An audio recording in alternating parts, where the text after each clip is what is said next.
जय Hind to all. Welcome to hit learners for all. आज की इस वीडियो में हम बात करेंगे एक नए टॉपिक की जिसका नाम है use of as well as. हमेशा की तरह पहले रूल सीख लेंगे, फिर इसके एमसीक्यू से अप्रोच करना सीखेंगे। तो भैया सबसे पहले बात करते हैं एज वेल एज का मतलब होता है भी या इसके साथ साथ, इन एडिशन टू या ऑल्सो या TOO टू का मतलब होता है भी। अब पहला रूल कहता है दो सेंटेंसेस को अगर ऐड करना हो तो उसमें डिफरेंट ढूंढो, जो चीज़ डिफरेंट हो उसके साथ एज वेल एज लगा के सेंटेंस को लिख दो। और also, too, in addition to अगर वर्ड्स का सेंटेंस में यूज़ किया गया हो तो इनको हटा दो। जैसे पहला एग्जांपल है Radha owns a guitar, Radha owns flute.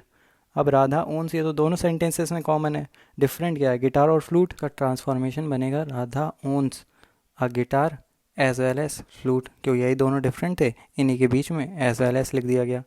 अब दूसरा एग्जांपल है Krishna gave milk, Krishna gave butter. Milk और बटर दोनों में डिफरेंट है, बाकी कृष्णा गेव सेम है, तो मिल्क और बटर के बीच में एस वेल एस लगा देंगे और कृष्णा गेव वैसे ही लिख देंगे। तो इसका ट्रांसफॉर्मेशन हो जाएगा Krishna gave milk as well as butter. तीसरा एग्जांपल है elephants are found in India, they are also found in Africa. अब elephants are found, they are also found, found found दोनों में कॉमन है, इंडिया और अफ्रीका अलग अलग है, तो इंडिया और अफ्रीका के बीच में एज वेल एस लगा देंगे, बाकी सेंटेंस वैसे ही लिख देंगे।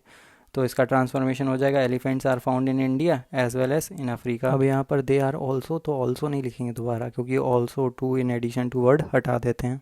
लेकिन अगर हमें सेंटेंस में दो सब्जेक्ट्स को ऐड करना हो, सब्जेक्ट ही अगर डिफरेंट हो, वर्ब और बाकी सेंटेंस सेम हो, तो भैया इसमें हम करेंगे कि जो वर्ब लगाएंगे, ये एक थोड़ा इंपॉर्टेंट पॉइंट है कि अगर हम वर्ब लगाएंगे तो वर्ब चाहे जैसा सब्जेक्ट हो दूसरा वाला, कोई मतलब नहीं, हम पहले वाले सब्जेक्ट के अकॉर्डिंग लगाएंगे। जैसे एग्जांपल है पहला, Maya is studying for the test, her friends are studying for the test. Maya test के लिए पढ़ रही है और उसके फ्रेंड भी टेस्ट के लिए पढ़ रहे हैं, तो माया और हर फ्रेंड्स यही दोनों डिफरेंट है, बाकी सब स्टडिंग फॉर द टेस्ट तो दोनों में है। तो अब इसका ट्रांसफॉर्मेशन कैसे बनेगा, जो डिफरेंट है उनके बीच में एस वेल एस लगाएंगे, Maya as well as her friends. फिर उसके बाद अब वर्ब जो लगेगी वो पहले वाले सब्जेक्ट के अकॉर्डिंग लगेगी। पहला वाला सब्जेक्ट माया है तो माया के according singular, Maya as well as her friends is studying for the test. बिल्कुल अच्छा नहीं लग रही होगी ये बात कि हर फ्रेंड्स के साथ इज़ क्यों लगा, लेकिन यही रूल है कि पहले वाले सब्जेक्ट के अकॉर्डिंग ही वर्ब आती है। अब नेक्स्ट बात करते हैं तीसरे रूल की। इस बार के बोर्ड एग्जामिनेशन में भी पूछा गया था, नॉट ओनली और बट ऑल्सो अगर सेंटेंस में दिया हो तो उसमें एस वेल एस कैसे जोड़ेंगे। नॉट ओनली बट ऑल्सो दोनों को हटा देंगे और जहाँ बट ऑल्सो लिखा था वहाँ पे एज वेल एस लगाकर दूसरा सेंटेंस लिख देंगे। जैसे एग्जांपल है Ram talks not only tactfully but also politely, तो नॉट ओनली बट ऑल्सो को हटाएंगे और बट ऑल्सो की जगह एज वेल एस लगा देंगे, तो क्या बन जाएगा Ram talks tactfully as well as politely. अब दूसरा एग्जाम्पल है not only does Om speaks Marathi but he also speaks English. तो अगर ये डू या डस दिया हो, अगर डू दिया है तो वर्ब की फर्स्ट फॉर्म लगा देना, अगर डस दिया है तो वर्ब की फर्स्ट फॉर्म में एस या ई एस लगा देना, और अगर डिड दिया है तो वर्ब की सेकंड फॉर्म लगा देना।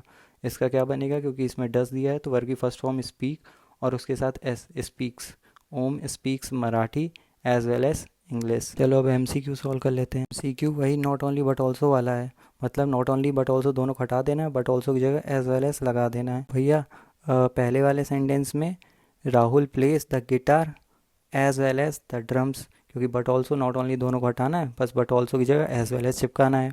दूसरे वाले में एज वेल दिया है, एज वेल एज होता है, जबकि तीसरे वाले सेंटेंस में एज वेल एज के बाद बीच में कहानी जोड़ दी, बट ऑल्सो को हटाना है, एज वेल एज लगाना है, कोई कहानी नहीं जोड़नी। और चौथे वाले सेंटेंस में एज वेल एज होता है तो एज वेल लिखा है केवल। आई होप अब सारे डाउट्स क्लियर हो गए होंगे। अगर फिर भी कोई डाउट बचता है तो आप कमेंट बॉक्स में पूछ सकते हैं। मिलते हैं एक नेक्स्ट वीडियो में नेक्स्ट टॉपिक के साथ, तब तक के लिए जय हिंद।